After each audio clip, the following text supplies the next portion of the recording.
Filipino, I urge you sa mga dumadaan dito, magsalita kayo, makisali kayo, makilahok kayo. Walang dilawan dito. Walang kakamping. Walang Duterte supporters. We do not need you to be anything. We just need you to be a Filipino standing for accountability, standing for responsibility of securing our future. Kasi kapag wala tayong gagawin ngayon, wala nang bukas ang Pilipinas. Walang budget kasi ninanakaw. Binibili ng private jet ni Martin Romualdez. Binibili ng Hermes ni Claudine Go. Binibili ng Balenciaga ng mga putang inang nepo wife and nepo mistresses nyo. Dinudungisan nyo ang pagiging Filipino ng Pilipinas. Mga putang ina kayo! Lumabas kayo dyan! Kayong lahat! Mga putang ina! Darating ang araw na mapupuno ang taong bayan. Tandaan nyo to. Walang makakaligtas. Kahit yung mga pamilya nyo na abroad ng abroad, nagpapakasasa sa pera ng taong bayan. At sa mga Filipino na nakikinig lang, walang ginagawa dahil hindi pa sila apektado ng korupsyon, dahil hindi pa sila naabot ng korupsyon. Ito ang sinasabi ko sa inyo, kapag wala tayong ginawa ngayon, mas mabuti na lang na wala tayong gawin until forever. I do not care. If you stay silent right now, just stay silent as quiet as a mouse forever. Dahil hindi nyo alam ang impact ng inyong pagiging neutral. Nang wala kayong kinu-call out, it's like an indirect permission given to these corrupt officials on the House of the Representatives. Parang sinasabi nyo sa kanina na okay lang na nakawan nila tayo, na okay lang na mag-plunder sila sa putang inang pera ng taong bayan. Ito ang isipin nyo. Ilan ba ang total population ng Pilipinas? We're more than 100 million. Let's just do a traditional calculation. Ipagpalagay natin, merong 1 million working class earning minimum wage of 500. Let's just say it's 500. Do you really think that 500 pesos that a minimum wage earner is earning for that day, may matitira? Wala. And what is the 12% value-added tax for that 500 pesos that the 1 million traditional assumpted numbers, ano ang value? It's 60 pesos for the 500 pesos spent for on a daily basis. So ipagpalagay natin 60 pesos and merong 1 million minimum wage earners, that's 60 million pesos of value-added tax na napupunta sa pamahalaan. 60 million pesos. And come to think of it, it's not just value-added tax. It's not just 1 million Filipino minimum age earners. Ang daming tao, putang ina. Try to multiply 60 million pesos on a daily basis times 50 million Filipinos. Ang yaman ng Pilipinas. Pero meron tayong ospital na walang gamot. Meron tayong mga public hospital na walang higaan. At kung meron man, sira-sira ang higaan. Sasabihin na walang ayuda kung hindi magbibigay si Martin Romualdez. Putang ina mo, bakit pinangalanan mo ng Romualdez Hall ang isang espasyo na nasa Kongreso? Hindi mo pera yan. Hindi mo pera yan. Ang kapal ng pagbumukha niyong lahat. You are doing a syndicated, organized plunder against the Filipino people. Nakakahiya kayo. Ayokong maging Filipino dahil kung kayo lang ang halimbawa ng pagiging Filipino, mas mabuti na lang na hindi ako maging Filipino. Nakakahiya kayo. Habang ang mga tao, ang mga ordinaryong tao ay nagtitiis, pumipila sa mga barangay health center na walang gamot. Kahit paracetamol, sasabihin ni Kapitan, walang budget. Walang budget kasi ninanakaw. Binibili ng private jet ni Martin Romualdez. Binibili ng Hermes ni Claudine Go. Binibili ng Balenciaga ng mga putang inang nepo wife and nepo mistresses nyo. Mga putang ina nyo. Ang hirap magtrabaho. Kaming mga, it's not an excuse. It's not even a valid reason to say that ang Pilipinas is mahirap. Mahirap ang Pilipinas dahil lazy ang mga. That's not true. Take a look around. Kahit yung mga tao doing a manual labor, kahit yung mga drivers, kahit yung mga jeepney drivers, kahit yung mga nagbibenta sa bangketa, they double time to earn a few hundred pesos, to pay taxes, to contribute sa mga lavish lifestyle ng mga putang inang nasa Kongreso. Sa mga Pilipino, I urge you, sa mga dumadaan dito, magsalita kayo, makisali kayo, makilahok kayo. Walang dilawan dito. Walang kakamping. Walang Duterte supporters. We do not need you to be anything. We just need you to be a Filipino, standing for accountability, standing for responsibility of securing our future. Kasi kapag wala kayong gagawin ngayon, wala nang bukas ang Pilipinas dahil ninanakaw nila. Walang bukas ang Pilipinas para sa atin, para sa mga anak nyo, at para sa mga anak ng anak nyo. Can you imagine? We're still paying the interest of utang coming from Marcos Sr. And here we are right now.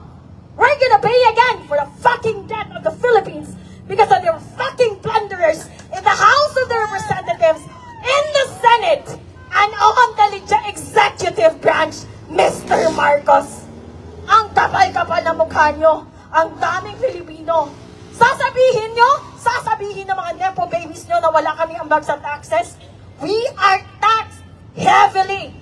Can you imagine sa Southeast Asia, ang Pilipinas ang isa sa pinakamalaking merong value-added tax? I'm gonna tell you a story of how I got to here. Yesterday, I was from Cebu. I booked a ticket to go. It's 2,100 pesos and few centavos or something. I got taxed. It's 340 pesos. I ride an Angkas going to the Pier 4 in Cebu City. I got taxed again. I bought soft drinks. I bought bottled water.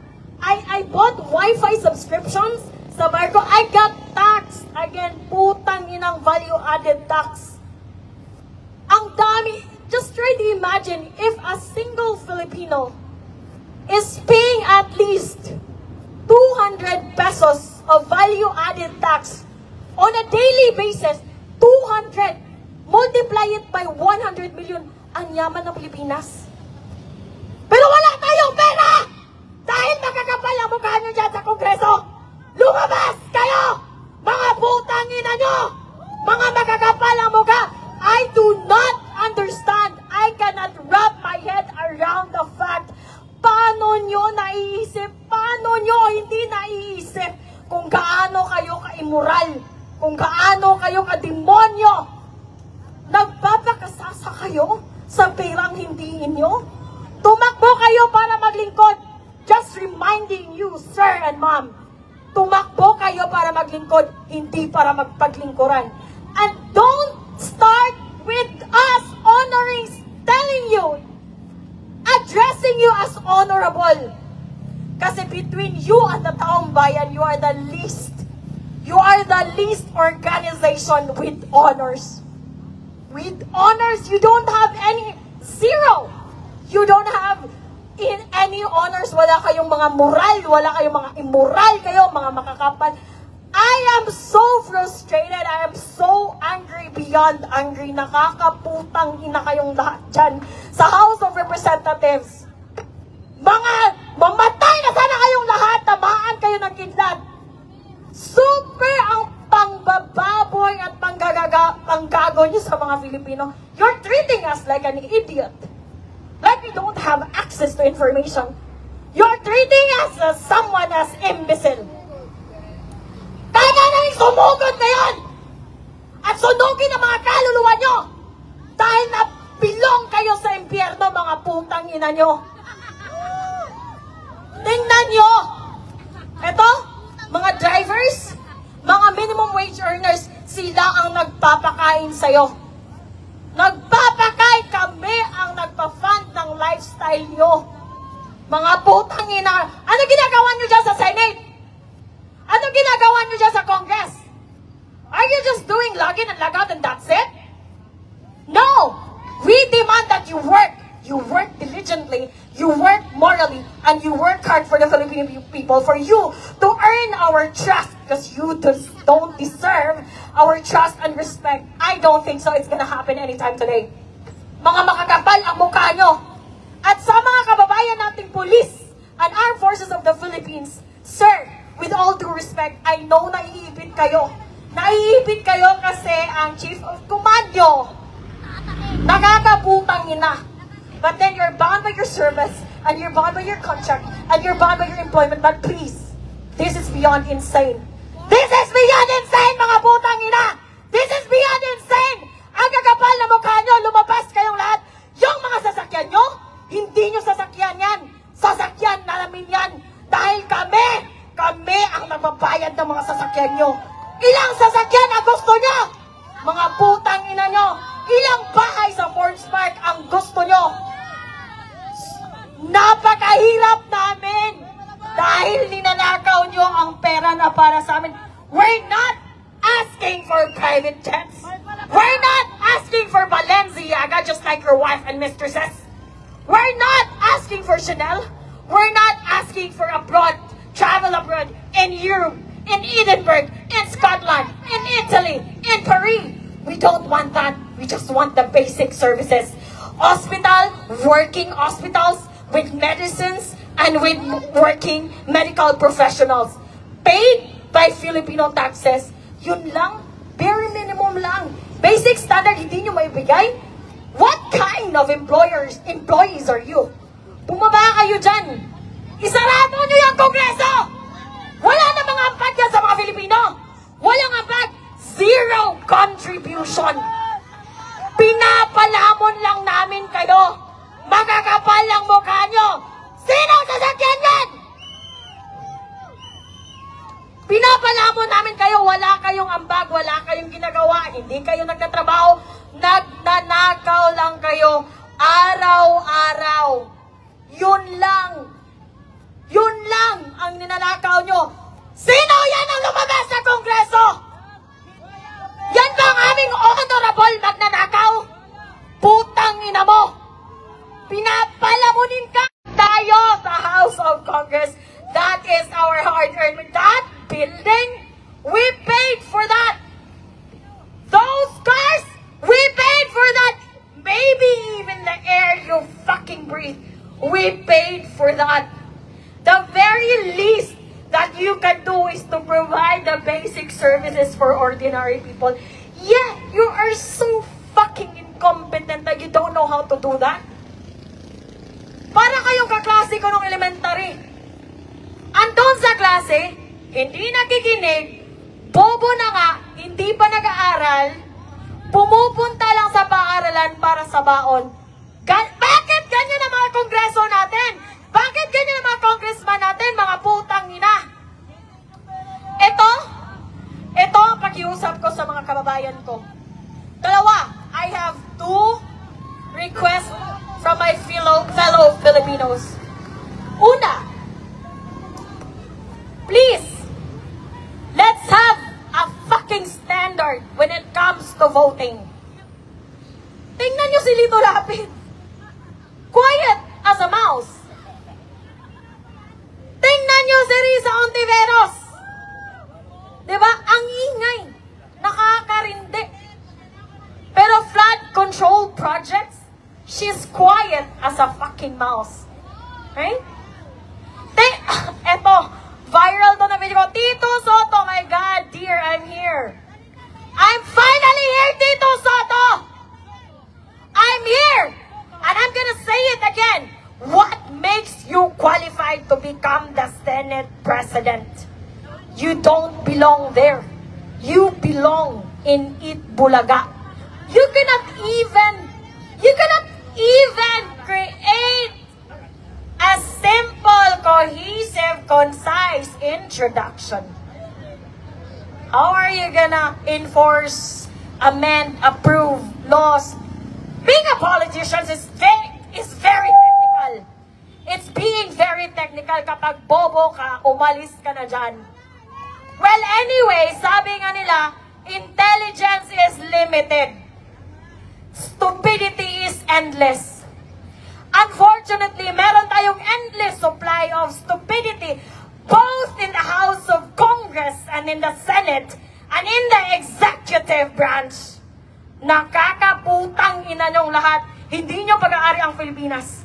Hindi nyo pag-aari ang taxes namin. Hindi nyo pag-aari ang mga Pilipino.